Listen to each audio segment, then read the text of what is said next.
Hey everybody, this is Rydo, and the new expansion, Saviors of Uldum, is nearly upon us for Hearthstone, so we can look at the cards now.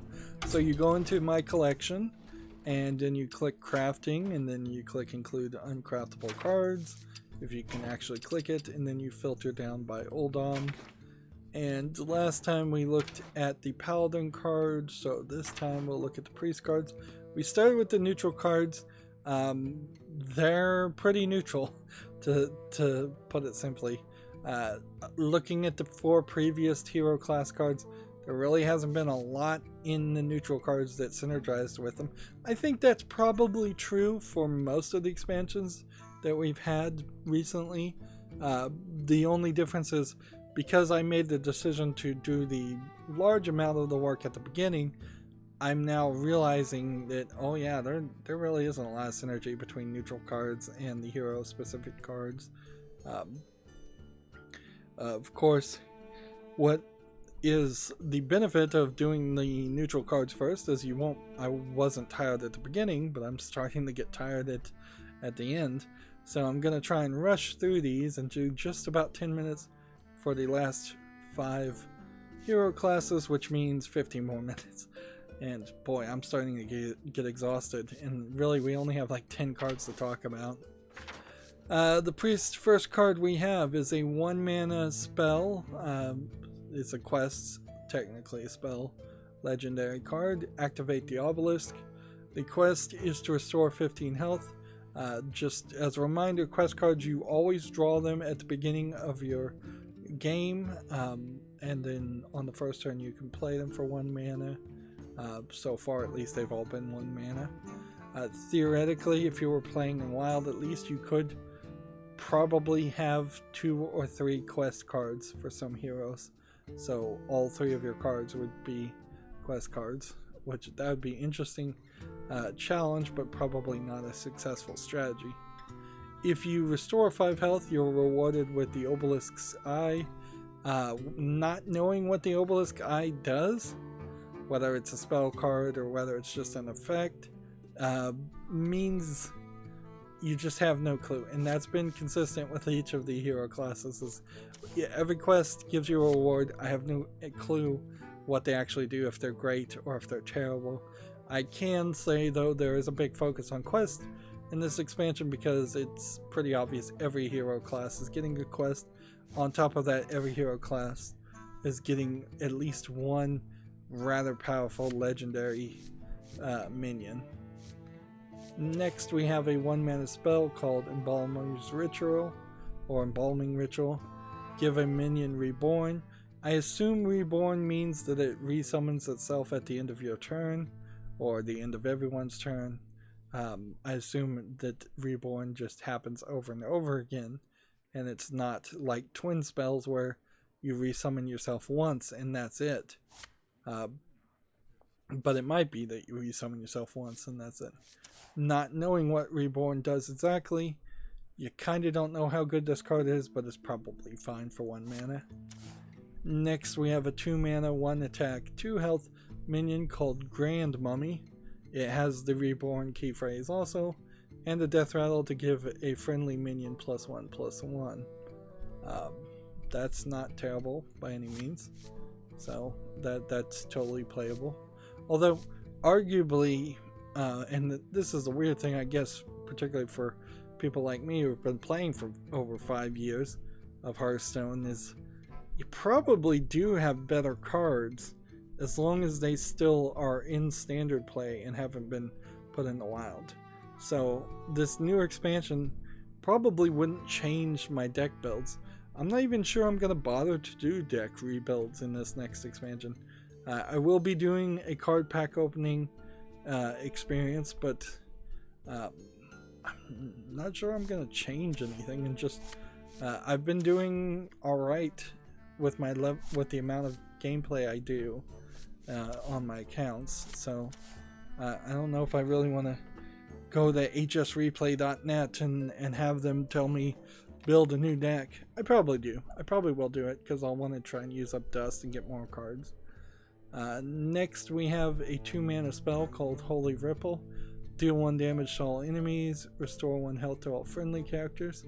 This feels very, very similar to a card that already existed, so I'm wondering if the card that did this for the priest was put in the wild and now it's getting reintroduced with a new name and new art. But yeah, I can see that being useful. Next we have a 2-mana spell called Penance. Lifesteal, deal 3 damage to a minion. Lifesteal means you'll, for every damage you do, you'll restore the same amount of health. So in this case, you do 3 damage to a minion, your hero restores 3 health if it can restore 3 health. Next we have a 3-mana, 3 attack, 3 health minion called the Wretched Reclaimer. Battlecry, destroy a friendly minion, then return it to life with full health. There might be something with a death rattle that you play on the priest side that would make sense to do that. If something had a death rattle to summon something else, maybe you would use a card like this. I could see reasons to use this. It's a decent card. It's not particularly a great card. Next we have a 4-mana, 2 attack, 7 health legendary minion called the High Priest Ahmet. Whenever you summon a minion, set its health equal to this minion's health. There might be something to this. Play this on the 4th turn, you're pumping it up. Particularly for the priest, there's a card that will turn the amount of health into your amount of attack. So if you're playing spells to buff this and give it more health and double its health, which there are also cards that will double the health. Even if you just played those 2 cards, you would be up to 34 health and on the field, and every other minion you play would have that same amount of health, which would definitely make the strategy a lot easier to accomplish. This is a rather powerful card. When I think the strategy's through. Next we have a 4-mana, 3 attack, 1 health minion called the Psycho Pump. I don't even know what that's supposed to be a cutesy name of. Next, it has a battle cry. Summon a random friendly minion that died this game and give it reborn. Yeah. That sounds like it's a pretty great card. But I still am I'm still trying to figure out the name Psycho Pump. I get Psycho, but there's not really been a lot of cards in Hearthstone with Psycho in the name. I'm not sure there's any other cards with Psycho in the name. And Pump, I don't know what that means either. Like, I know Pomp and Circumstances, and I know Pompadour, but I don't know anything else.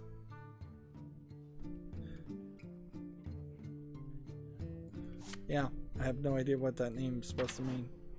Let's move on. Next we have a 5-mana, 5 attack, 5 health minion called the Sandwolf Water Bearer. At the end of your turn, restore 5 health to a damage friendly character. This is probably not a card you would want to play, but it seems like it's fine. Then we have a 9-mana spell called Plague of Death. Silence and destroy all minions. This could be a very useful late game card, certainly. It pretty well destroys everything better than I think any other card that exists in Hearthstone. So very, very good card. The only thing I think that's slightly weird about this is High Priest Ahmet does not strike me as being on the same side as the League of Explorers. So when you have like Sir Finley of the Sands, have we potentially started to see the other side?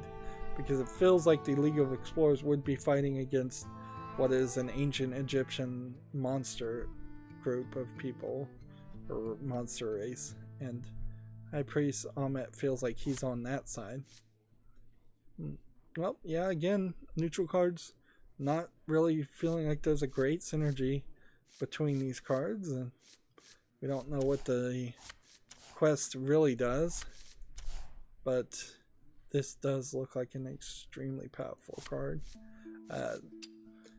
I would, I guess, applaud Activision Blizzard for so far with each hero class giving us rather balanced expansions. The amount of cards is the same, the amount of power in each card from my perspective seems to be about the same. That's going to be it for this recording.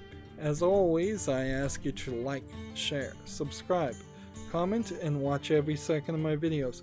If you want a friend or follow me on any social media sites, there's a whole bunch of links down below in the description box.